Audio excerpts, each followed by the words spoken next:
Hi, welcome to Cooking for Two. Today we are going to be talking about essentials in the pantry on a budget.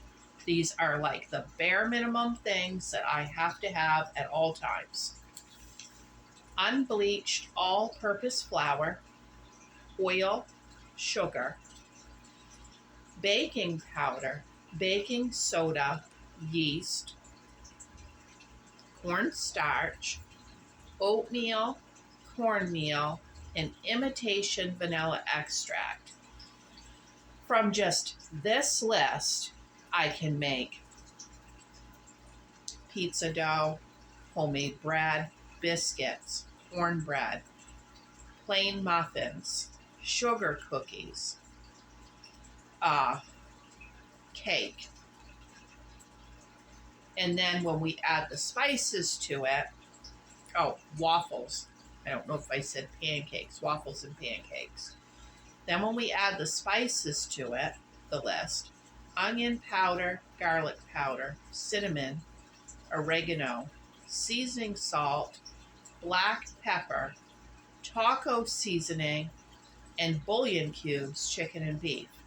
If I take the cinnamon from that list, I can make snickerdoodle cookies. I can put cinnamon and sugar on top of homemade muffins. It takes it even further in the baking list. The onion and garlic powder and oregano, I have to have that on hand for pizza sauce, spaghetti sauce, that kind of stuff. And then seasoning salt, that is just so versatile for anything, just a general spice combination. Black pepper and taco seasoning for anything Mexican, including like breakfast burritos and chili. I like to use it in chili. And then the bouillon cubes, chicken and beef, gravies, soups, that kind of stuff. Now, canned goods and other pantry items. Canned tomatoes, tomato sauce or spaghetti sauce. I usually just stock one or the other, depending on which is the best price. Assorted canned veggies. Now, only stock the canned veggies that you like, but we like corn and cream style corn, canned potatoes, green beans, beets, and peas. Canned spam, we go through a lot of that, at least one can a week. I do not like to be without that. Canned milk, it's so good for when you run out of milk and you can mix it with water to stretch it further. Canned fruit, that's very versatile. Canned beans are very nice for fast chilies, soups,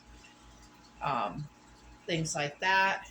Peanut butter, we know the various things we can do with peanut butter. It's a quick protein.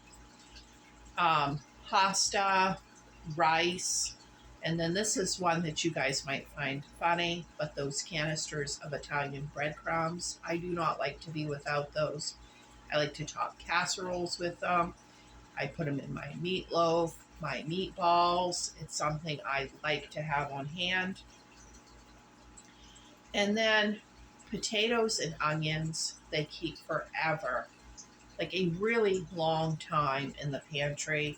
And there's so many things you can do with potatoes and onions. They're inexpensive. I never want to be without potatoes and onions. And here's just a couple of freezer things. Like if I could just have the bare minimum in the freezer, it would be some sort of ground meat because it can stretch out pretty far, and a spare loaf of bread in case I didn't get to make some bread that day and we just have like an emergency loaf in there. So that is my essentials list. Maybe your essential list is different. Maybe there's something that you're like, wow, you didn't say it and I have to have it, even during a time of being on a tight budget. Leave me a comment. I'll do a video next week stating the other stuff that I like to keep in the pantry if I can afford it, because the list is a lot bigger of what I normally stock, but these are just the essentials. Okay, guys, thanks for joining me, and don't forget to like and subscribe. Bye.